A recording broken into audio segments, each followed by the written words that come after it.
On the night of July 13th, 2019, Bianca Devins uploaded what looked like a regular Instagram story. A selfie.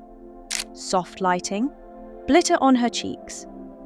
Her caption read, "Here comes hell." Most people thought it was just edgy teenage humor. But a few hours later, her killer would post a photo no one ever forgets. This is the case of Bianca Devins, a 17-year-old girl who met the wrong person online, trusted the wrong friend, and never came home. This is not just a murder. It's a story of digital obsession, manipulation, and a dark corner of the internet. Bianca Devins was born in 2001 and lived in Utica, New York. She loved photography, makeup, anime, and her cat. On the surface, she was just like any other teenager. But beneath the selfies and Tumblr posts, Bianca struggled with her mental health. She had been diagnosed with borderline personality disorder and had spent time in therapy. Her family described her as vulnerable but hopeful, creative, expressive, introverted, but always online. Bianca found comfort in internet communities, Discord servers, 4chan threads, niche anime forums, places where she felt understood, but also places where predators hide. She started building an online presence, gained followers, and made digital friends, including one she would later meet in real life, Brandon Andrew Clark. Brandon Clark was 21, charismatic, polite, at first glance, harmless. He met Bianca online through Discord, and they bonded over shared interests, music, memes, mental health struggles. But Brandon's intentions were not what they seemed. He quickly became possessive, monitoring who she spoke to, tracking her posts. To Bianca, he was just a friend. She made that clear. But Brandon had other plans. He began to blur boundaries. He drove her to events, took selfies together, told people she was his girl. Bianca's family grew suspicious. Her mum warned her about him. Bianca reassured her, he's just a friend. On July 13th, Bianca asked Brandon to drive her to a concert in New York City. She was meeting someone she had been talking to, a boy closer to her age. Brandon agreed, but something shifted that night.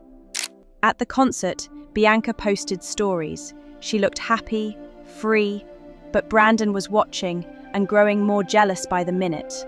By the time they drove back to Utica, tensions were high.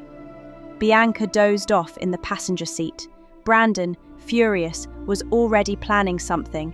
He had a knife in the car. He had posted cryptic messages before, and now, in his mind, she had humiliated him. At a dead-end street near a wooded area in Utica, Brandon parked the car. He woke Bianca. They argued. She told him again, "You're not my boyfriend." He snapped. Using a large knife, he attacked her.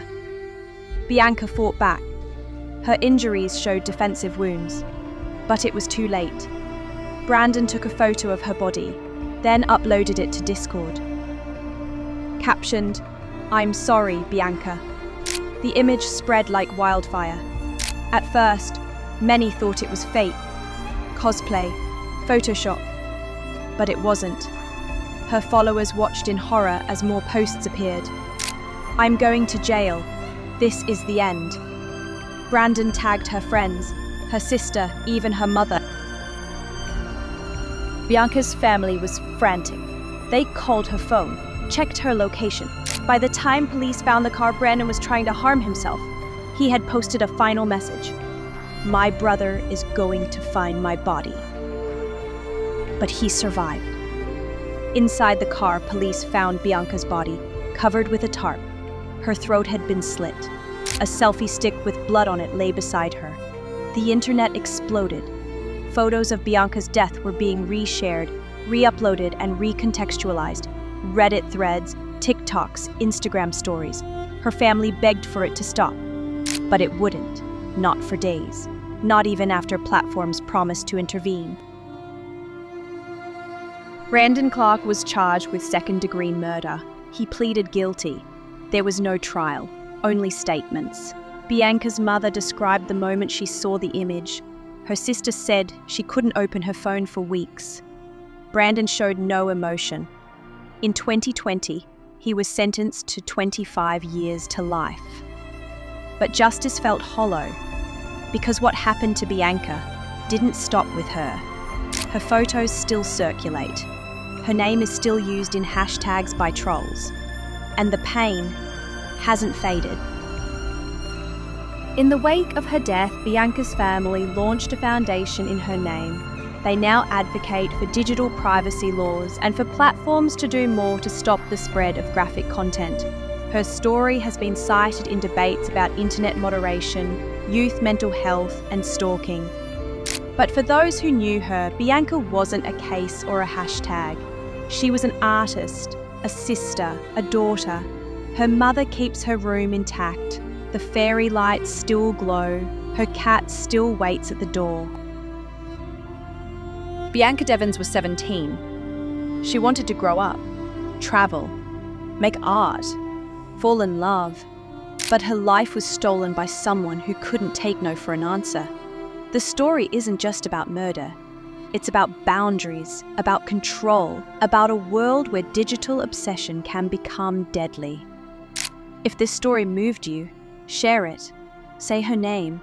Help protect the next Bianca.